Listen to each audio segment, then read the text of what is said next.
May it please you, Your Honour, my name is Althea Brooks and I appear on behalf of the claimant and applicant in this matter, Mr Walter Liu. This is an application for an interim injunction as per Part 25.11a of the Civil Procedure Rules. Your Honour should have the following documentation: a draft particulars of claim, a draft injunction order, the witness statement of Mr Liu, counsel's skeleton argument, and the authority of Burris and Azadani as cited in my skeleton argument at paragraph 22. I understand that given the urgency of this application, Your Honour may not have had the opportunity of reading all of these in their entirety. First, I would like to address Your Honour on the brief facts of the case, followed by submissions regarding the without notice nature of this application and some matters of further disclosure. Then I propose to address Your Honour on the relevant guidelines for the granting of an interim injunction. Turning first to the brief background of the case. The claimant is the owner of the Liu Valley Health Limited, which has 2 spa facilities, one of which the defendant used to be an employee until around 2 years ago, when he was summarily dismissed for inappropriate behaviour. Since that time, the defendant has repeatedly confronted and threatened Mr Liu and his son. This course of conduct has now escalated to the point where Mr Liu suffered a serious assault at the hands of the defendant, for which he was arrested and bailed 5 days ago. Just 2 days later, the police escorted the defendant from outside Mr Liu's home, though he returned to the vicinity shortly after. Mr Liu is seeking an urgent interim injunction to restrain the defendant from causing any further harm or distress. With regard to the without notice nature of this application, and I am at paragraph 6 of my skeleton argument, Your Honour will observe that the defendant is not present or represented today, and given the urgency of the matter, in that Mr Liu and his son are at risk of harm, it is submitted that there are good reasons for not giving notice in the circumstances as required by Part 25.3 of the CPR. If I may draw your attention to the witness statement of Mr Liu at page 7, paragraph 30, where he details the injuries sustained as a result of the defendant's assault on the 6th of March, and he states, "My injuries primarily consist of a cut to my head that was stitched and glued together, a black eye and cuts to my mouth. My thumb was dislocated.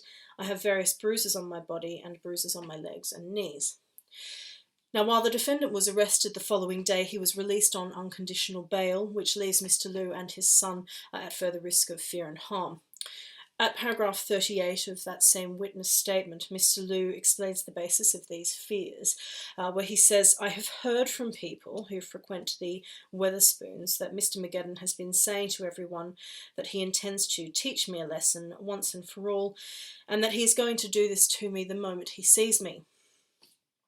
Now, although the defendant is not present today, Your Honour should also be aware that my instructing solicitors have made several attempts to contact him about today's hearing. They have left messages on his mobile answer phone and have personally attended his last known address to serve him with to deliver the witness statement. However, it appears that he no longer resides at that address and has not done so for about 2 years. I'd like now to consider the applicant's duty of disclosure with regard to without notice applications, and I'm now at paragraph 8 of my skeleton. Now, in the interests of full and frank disclosure to the court, Your Honour should be made aware that during the course of his employment, at the defendant's employment, he was, according to Mr Liu's witness statement at paragraph 4, considered to be always quite loud and difficult. Now, on one particular occasion, not noted in the witness statement, there was an argument between the parties where the defendant had made inappropriate and highly provocative comments about Mr Liu's wife, which led Mr Liu to physically lash out at the defendant. In addition, Your Honour will see from the witness statement on page 7, and that's at paragraph 32, that the defendant also reported the incident on the 7th of March. Although he may have also sustained some minor injuries in the course of his assault, it is submitted that these are likely to be the result of Mr Liu defending himself, as he explains in his statement at paragraph 26. He says, "I tried to protect myself as best as possible as I was on the ground. and would have lashed out in defence once or twice. The most serious injury sustained by the defendant, which was a bandaged hand, appears consistent with Mr. Liu's account of the attack to which he was subjected. Furthermore, complaints have been made by the defendant to the police, as Your Honour will see in the witness statement at paragraphs 16 and 17. These were investigated by the police and subsequently abandoned, and we would describe these reports as vexatious and false. Your Honour, I am aware of no other incidents of retaliation by Mr. Liu, and would submit that in the overall context of the application, that it is Mr. Liu and his son who are at the immediate risk of harm, of threatening or violent behaviour. I'm now at paragraph 9 of my skeleton. Your Honour will also note that today's application is being sought prior to the issue of claim. Part 25.2 of the CPR states that an order for an interim remedy may be made at any time, including before proceedings are started. However, the court may grant an interim remedy before a claim has been made, only if the matter is urgent.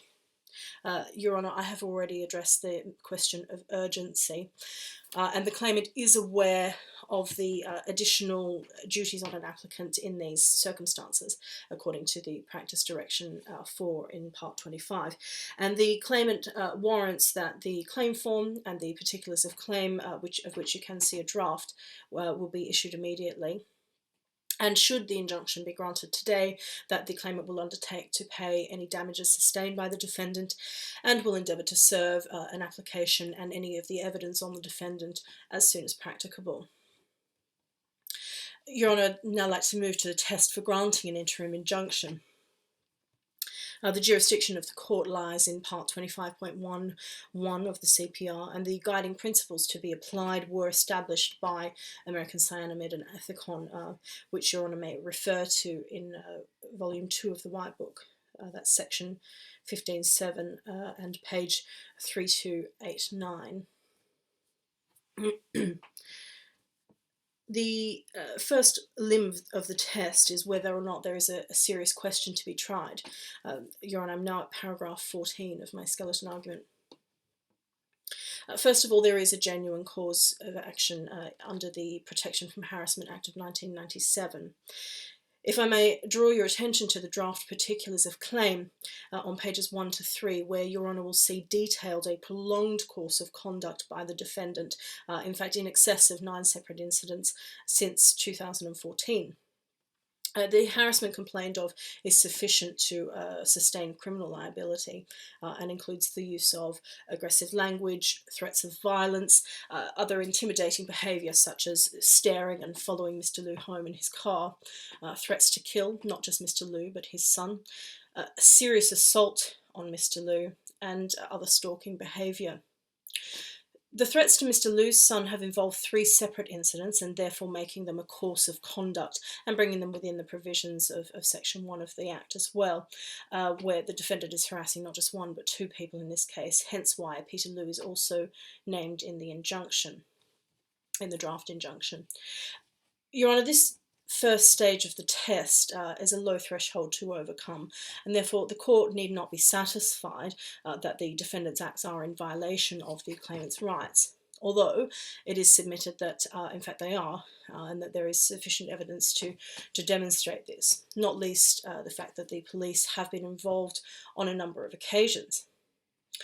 At paragraph 5.4 of the particulars of claim, it says that the claimant reported the death threats to the police and believes the defendant was arrested. Further, at paragraph 5.5 of the particulars regarding the physical assault, it reads that the defendant was arrested and has been released on bail pending further investigation. And finally, at paragraph 5.6, it reads that the police were called and escorted the defendant away from the vicinity.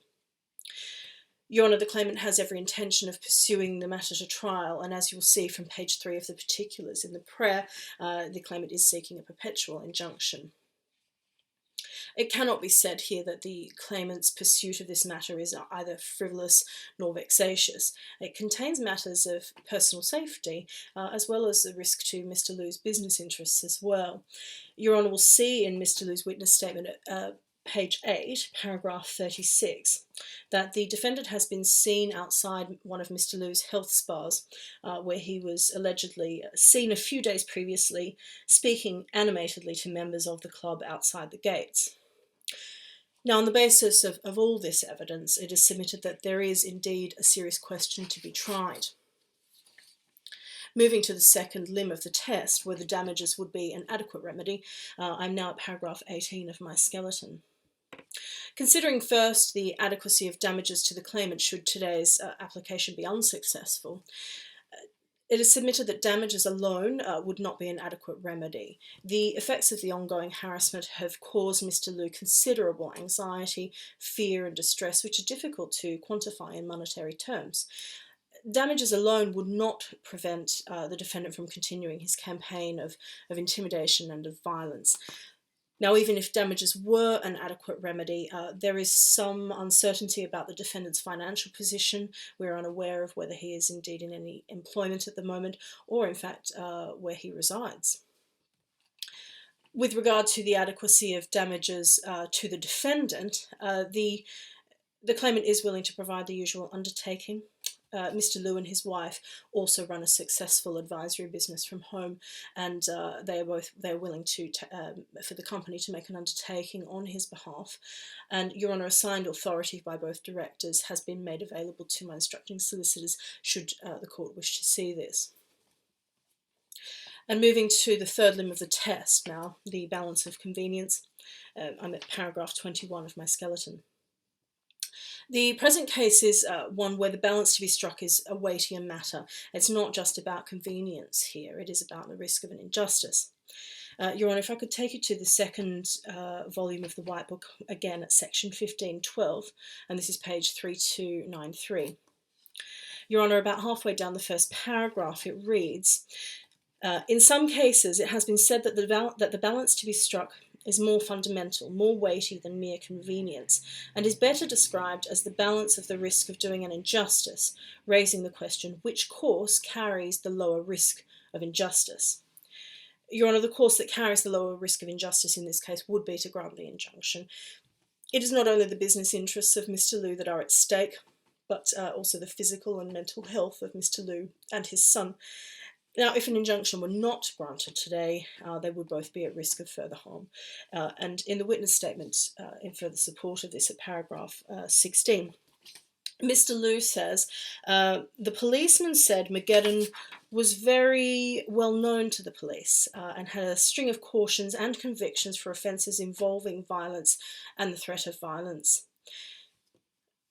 On the other hand, if should the injunction be granted today, there would be no tangible effect on the defendant's day-to-day life, in that he has no need to harass, communicate with, or to come within 100 metres of Mr. Liu's house or of his business interests.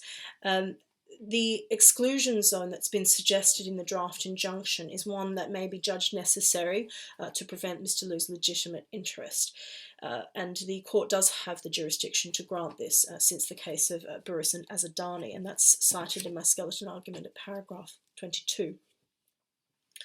Your Honour, the court may be also concerned that the proposed injunction seems to include a wide range of people, in particular members of Mr. Liu's health clubs. However, if I may draw your attention to the fourth stipulation of the draft injunction order, it does narrow this somewhat, and we are not requesting the protection of any vague or unidentifiable group of people here, but merely preventing the defendant from communicating with anyone who is entering or exiting that club, that would be including employees or any members. Now, on the basis of the significant risks to Mr. Liu and the absence of any imposition on the defendant here, we submit that the balance of convenience in this matter clearly lies in favour of the injunction being granted. Finally, Your Honour, if you felt that the aforementioned facts were evenly balanced, then the next step would be to address the status quo, and this in my submission is irrelevant in this case, not least because the weight of evidence falls heavily in favour of Mr Liu, but also because it would simply be unacceptable and unjust to allow Mr Liu and his son to be subjected to ongoing threats. In conclusion, Your Honour, it is respectfully submitted that the test for granting an injunction has been made out, and unless Your Honour has any further questions, that concludes my submissions.